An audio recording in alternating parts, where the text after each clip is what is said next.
This is a special song which we did with Charlie King. He came to town, and although he has a college degree, he said he found out after so many years that the thing he does best and enjoys best in life is singing songs in bars. This is one which he does about a man named Paul Cooper, who was one of the soldiers who was taken out to in the Nevada area and was subject to some of those A-bomb testings that the Army did.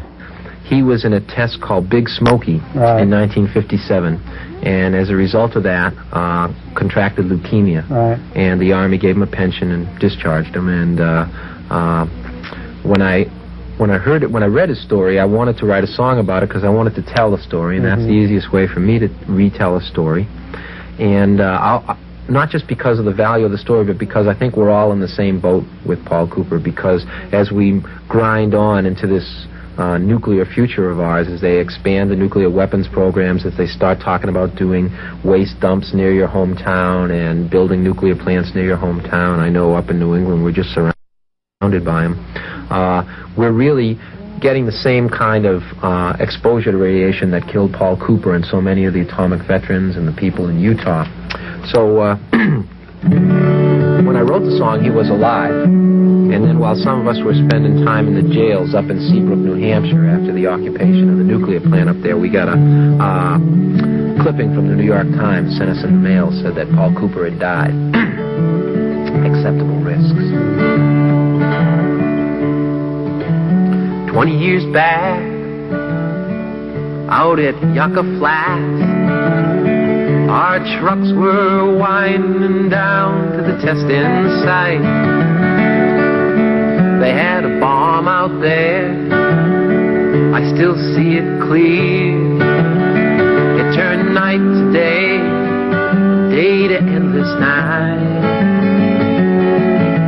1,100 soldiers, easy duty, combat pay, trucked down to watch that fireball. I still see it clear as day.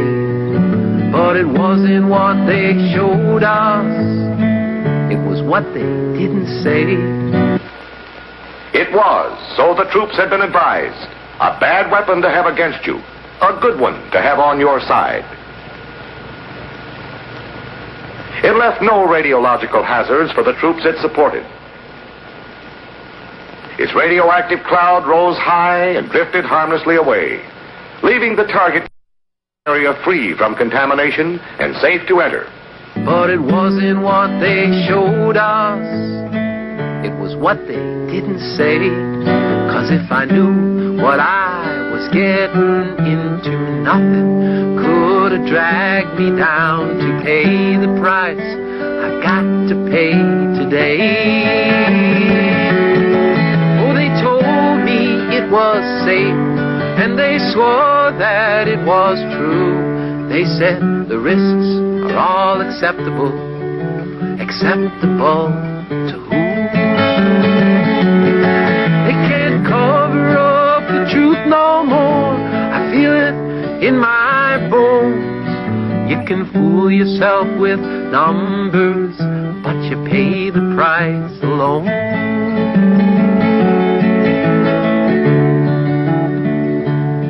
Well, they marched us down, they sat us on the ground, and I think they knew what they never said out loud. The atomic bomb is not only a strategic, but a tactical tool, which can be effectively and safely used in direct support of ground troops.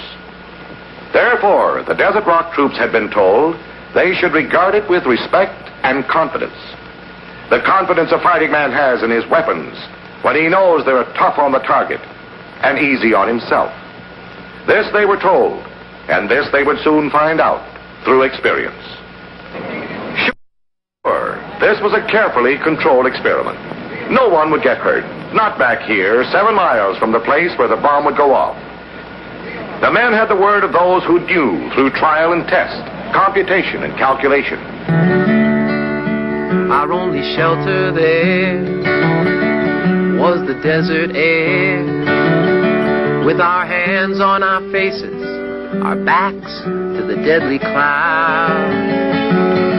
Then the world went white. I swear I saw the bones in both my hands. The ground was glowing cherry red, so hot we could not stand.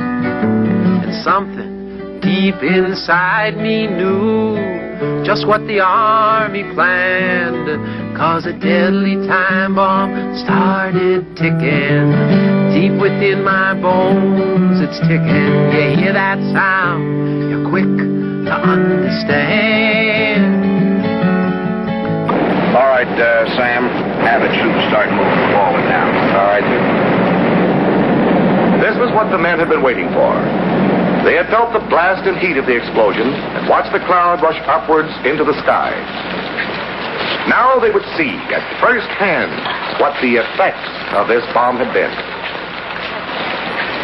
And so they moved off toward the BCT area, which was about 2 miles from Ground Zero, the point directly under the bomb. What would they find there? They had a healthy curiosity. The area was now harmless. Monitors kept constant check with their Radiac instruments and found no hazards in the form of radioactivity. These foxholes and emplacements had been able to take it, and to those who had utilized them properly, they would have meant safety from all the bomb's destructive, killing elements. They hauled out some brooms and gave us the brush off before we left Position 2 for camp. Decontamination, they called it, in case we had some radioactive particles on us. Well, we'd found out we hadn't. Not enough to bother.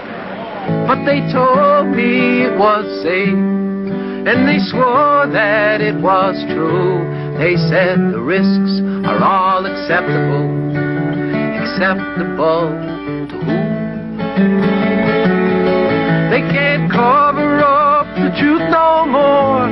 I feel it in my bones. You can fool yourself with numbers, but you pay the price alone.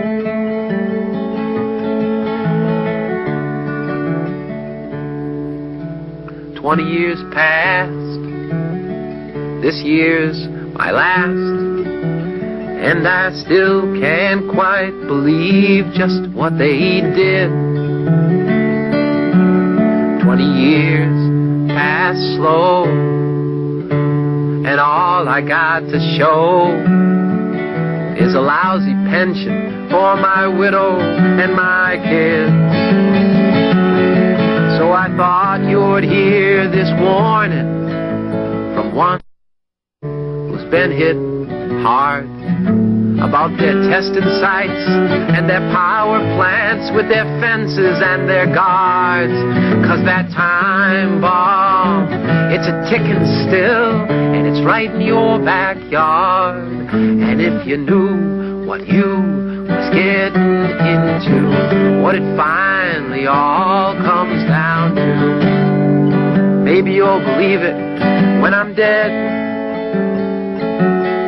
You know, they'll tell you that it's safe. Oh, they'll swear to you it's true. They'll say the risks are all acceptable. Acceptable. Acceptable. Acceptable.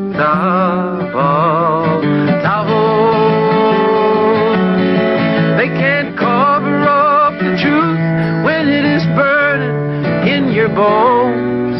They can fool you with their numbers, but you'll pay the price alone.